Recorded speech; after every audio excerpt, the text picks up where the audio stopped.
Today on CityCast Chicago, leading up to the mayoral runoff April 4th, candidates Paul Vallas and Brandon Johnson have leaned on their histories in Chicago schools. Johnson is a former public school teacher and organizer with the Chicago Teachers Union. Vallas is a former head of CPS.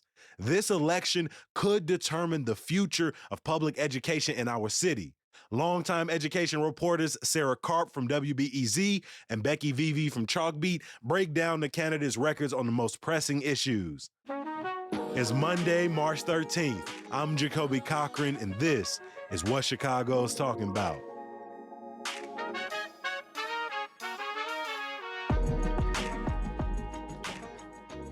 I think the interesting thing is that at the end of the day, I think we're going to have a different school system or a different sort of education plan than we did last July. I think that's interesting.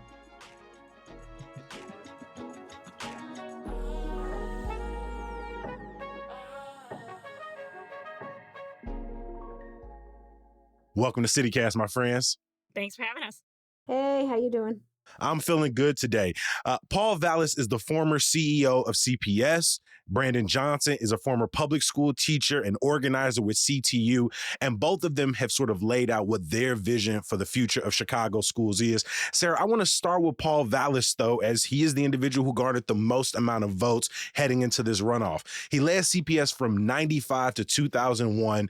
He was the first CEO during the Daley administration. Can you tell us how he came into this position? Well, he had been budget director under Daley for about 6 years. And then Daley was handed complete control of the Chicago Public Schools in 1995 by the state legislature.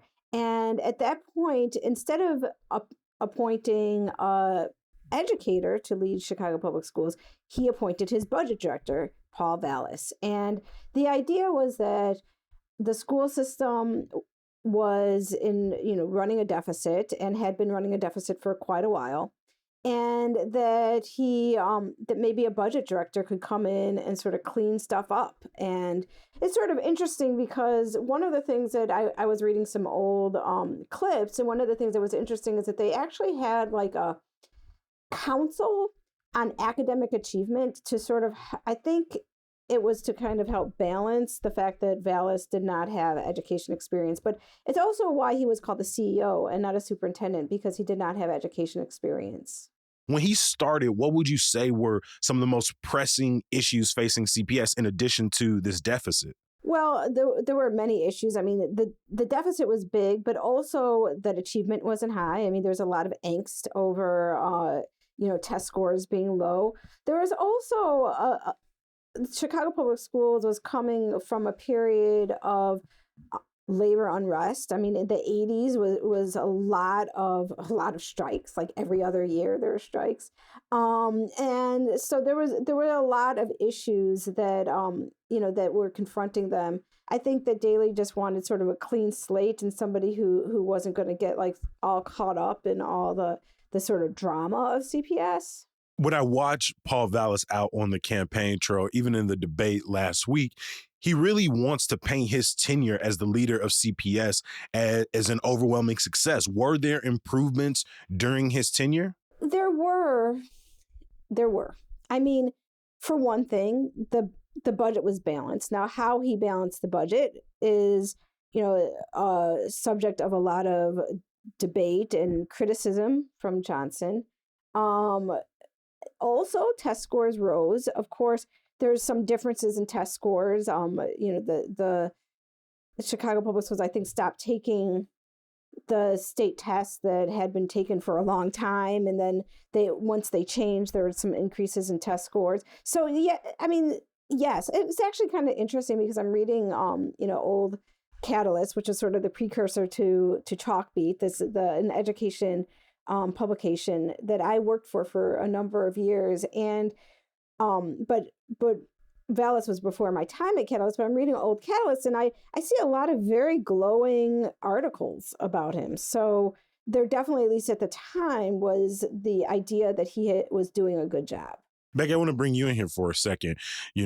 Vallis has since, his time at CPS, he had taken jobs in Philadelphia, taken jobs in New Orleans, and you'll read mixed reviews about his time there. But also, what are you hearing from colleagues around the country about how Vallis is viewed as he's been the leader of multiple school districts? It comes down to who you ask.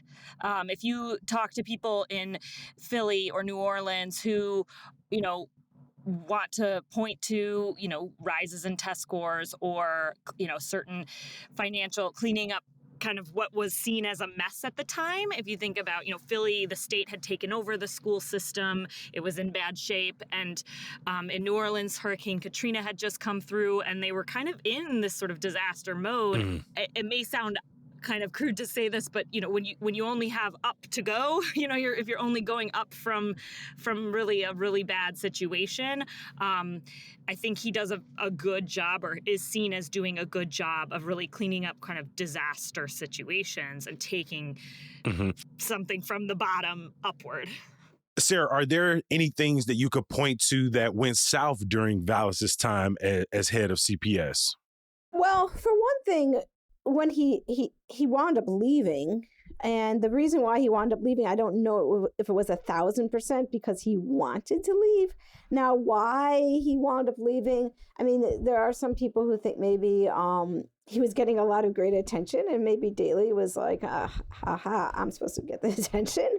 But I actually think, like, in retrospect, when you ask Vallis about some of the moves that he made, he actually is less bullish on them as you would think. I mean, including right now, he's sort of waffling on charter schools, but he does admit that some charter schools are not performing as well as he'd like them to perform.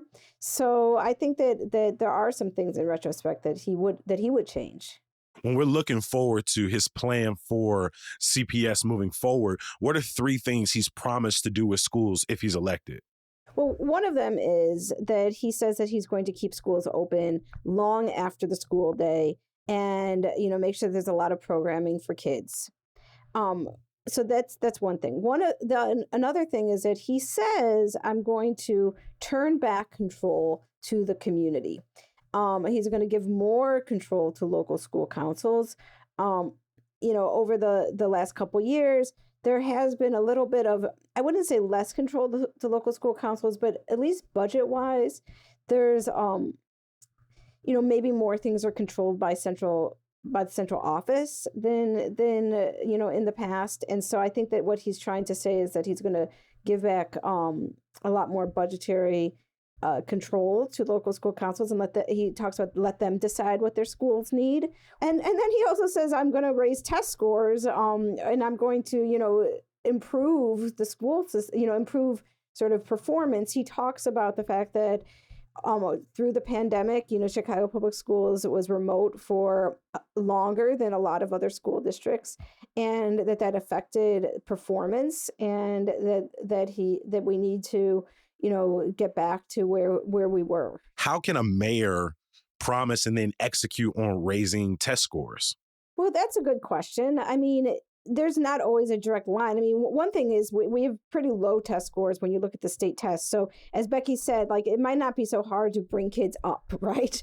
And one of the things is also, if you put a lot of focus on test scores, like if there's a lot of threats about what might happen if the test scores are not good, they somehow wind up improving. And that's not necessarily to say that means that the kids are being better educated. But when people focus on test scores, they wind up, going up. If a little bit, like, people will say, there's many different ways this happens. But one thing that might happen and has happened in the past is that, let's say there's a bar between meets standards and doesn't meet standards. And if you can really focus on those kids who are just below doesn't meet standards, then get them just over that line, then you're going to see like percentage improvements of kids meeting standards. But, that's also to the detriment of the kids who are way below standards, because then they're often are not, sort of seen as like written off. So there's a lot of, focusing on test scores is a very controversial thing. And it's actually something that Chicago Public Schools has been moving away from. Becky, please. I was going to say it's kind of interesting because when you think back to his time in 95, 96, 97, he implemented at Chicago Public Schools a system of rating schools, putting them on so-called academic probation.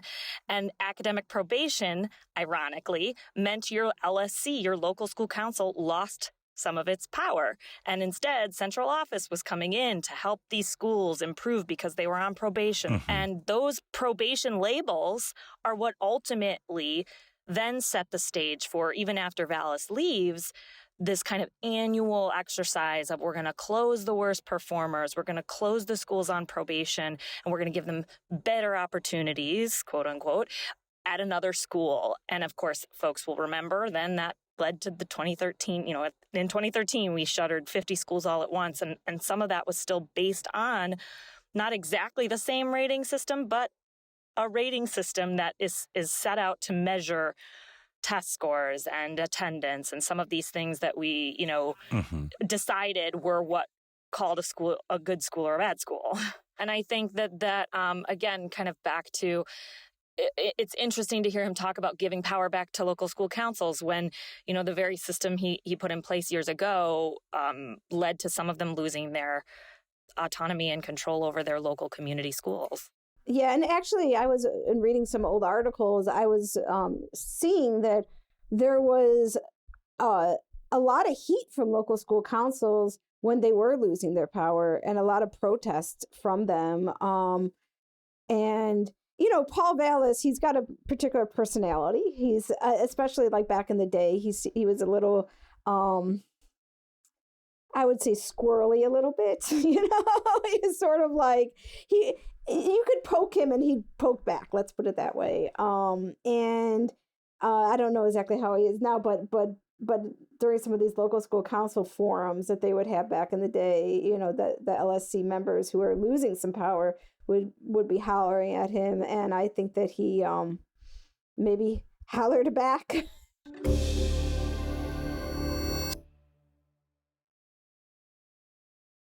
Becky, I want to move over to Commissioner Brandon Johnson, who also touts his education background. Can you remind us exactly his relationship with our Chicago Public Schools? Yeah, well, I would say that for the last decade or so, Brandon Johnson has played a key role in organizing the staff of all of our public schools, particularly the teachers. He's a teachers union organizer, organizing them around issues that matter to their jobs, to their workplace. A lot of that is union, bread and butter kind of issues.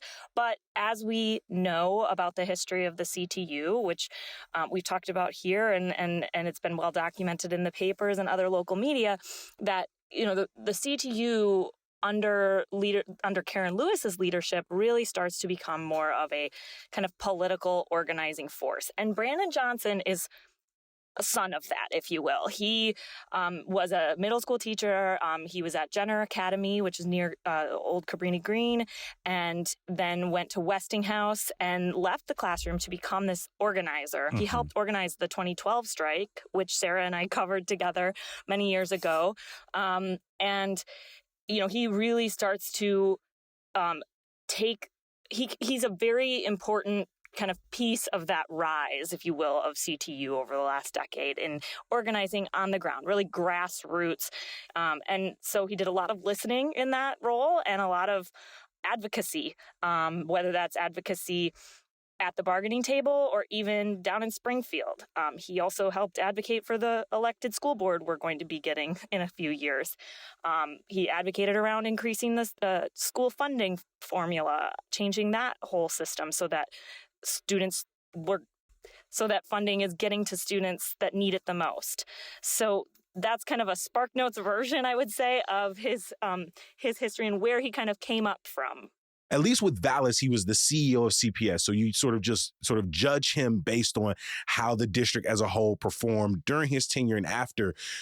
But when it comes to CTU, there are many people in the city who look at strikes and just say this is not a good thing, versus people on the other side who say, well, that was a part of their success to sort of put the pressure on CPS to add more at the bargaining table. Is there a way to locate in Johnson himself whether his role was more successful or less? Well, I would say in Johnson himself, it would be really hard to, I would say, credit him alone to something. But I will say the core caucus that he, belonged to and became an organizer under and came up through, I would say it's fair to say that they have gotten some significant wins at the bargaining table in terms of not just wages for their staff, but additional counselors, social workers, some promises in the contract around staffing the schools with those extra supports. And Brandon was sort of a deputy during all of that time. So again, I can't ascribe it specifically to Brandon, but certainly a lot of that grassroots work was a team effort that he was part of. And I will also note that they elected some aldermen. They've certainly elected some aldermen. CTU member Sue Sadlowski Garza came to office in 2015. And I remember covering her campaign and election. And that was kind of seen as this moment when they were really moving toward political power beyond just the schools. When I listened to Vallas and Johnson in last week's debate, they were asked on day one what would be their number one priorities. Vallas's answer was about police. Johnson's answer was about putting young people to work, which has a relationship with, what is going on inside Chicago Public Schools. What has he promised specifically that his intentions are or his agenda is for CPS beyond sort of youth employment? Yeah, it's interesting because I feel like when we covered his education platform over at Chalkbeat, it was very similar to a document that the CTU has put out, which have been these schools our students deserve white papers, if you will, that they've put out ahead of bargaining, kind of to lay the groundwork for really what they see as the ideal school system and how we should staff our schools. And I think it will be really interesting to see if Brandon Johnson wins and becomes the city's mayor, sort of if there ends up being some conflict even with his own members, because I think also one thing I've noticed in the last round of negotiations is although Lightfoot and the CTU did not get along and we had a strike and we had a lot of differences over the COVID reopening plan, when it came to the contract and all of the money spent from COVID relief, federal dollars, there has been an unprecedented kind of windfall of new positions and new supports going into the schools in the last couple of years. And so I think when that money runs out and there is a bit of a cliff, What does a Mayor Brandon Johnson do in that moment? I think you're right. Because I think like the biggest thing that I would question I have is a lot of his plans. I mean, with Chicago Public Schools, but even outside of Chicago Public Schools, cost money, and I'm not 1,000% sure where he gets the money. I know he has, a plan for where to get more money out of the city budget, but I don't know how that translates to Chicago Public Schools budget, and so I think that that's a question. I will also add that we will get a new school board coming very soon. And that school board will be the one voting on the $9.5 or, soon probably to be $10 billion Chicago Public Schools budget. And the mayor himself will not have the kind of influence that they once had without mayoral control. And it may not be in this term, but, the school board president will be elected come 2026.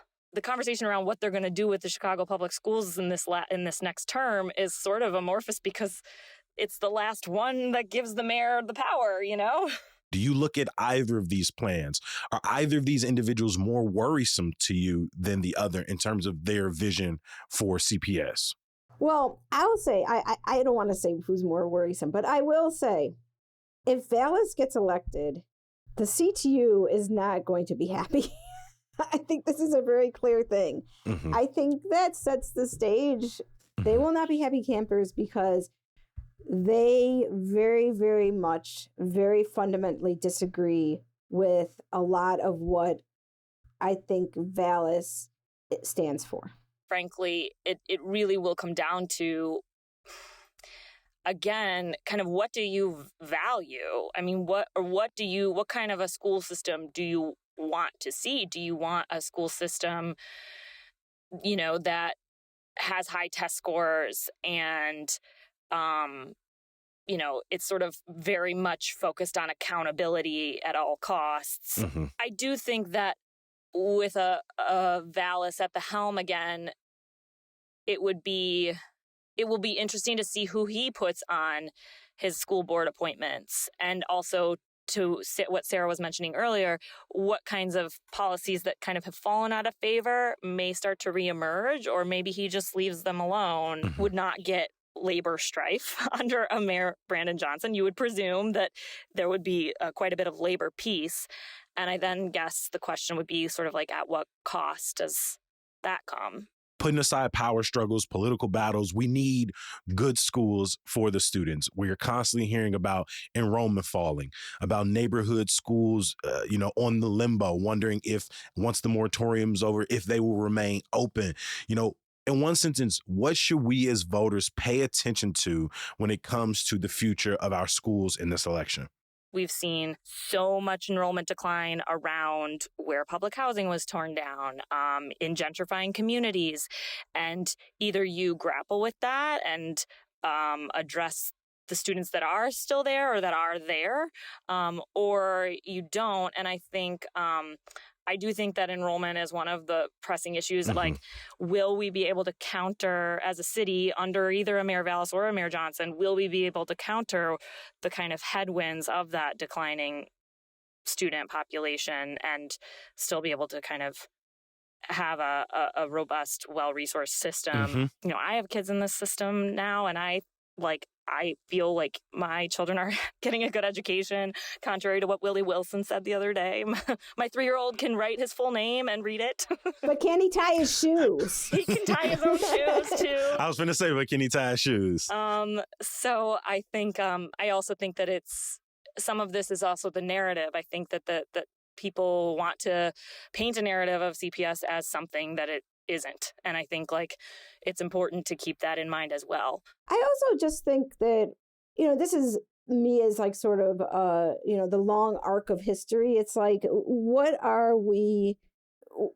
does our education system look like, and how does it serve the kids that are, most vulnerable? Mhm. Do the plans that people lay out, do they look at how do we serve sort of the white middle class, which was under some mayors, that was a real big priority, And I think that what we learned from that is, well, the black middle class kind of left Chicago and said, adios, amigo, because nobody's looking at at my experience in this city. And I think that, there is something to be said about what mayor can say, like, how do we keep the black middle class that we have here? And schools are a big part of it, because people are, education is a big deal. And how do we attract more to come back? And I think that's a really big hole, and it's a really big deal. I appreciate both of y'all for joining us to break down this very complicated, this huge topic. Becky Vivi is the bureau chief for Chalk Beat Chicago. Sarah Carper is an education reporter with WBEZ. Thank y'all for making time for CityCast. Thank you so Thank much, you. Jacoby. Before I let you go, a little bit of news, y'all. The mayoral candidates will be together for a public safety forum tomorrow at 5 o'clock on UIC's Near West Side campus. You can RSVP at a link in the show notes. E-cigarette maker Juul Labs got to pay $28 million to the Chi to settle a lawsuit claiming it marketed its flavored vapes to underage teens. There's some good news times to get you through. The University of Illinois is continuing its free virtual community garden series tomorrow with an online conversation about vegetable gardening. I'm talking soil preparation, seed starting, and various growing techniques. As always, we appreciate you for listening. Make sure you subscribe to our daily newsletter, Hey Chicago, for the latest in news and events around the city at chicago.citycast.fm. I'm going to be here tomorrow. Hopefully you will join me. Talk to you then. Peace.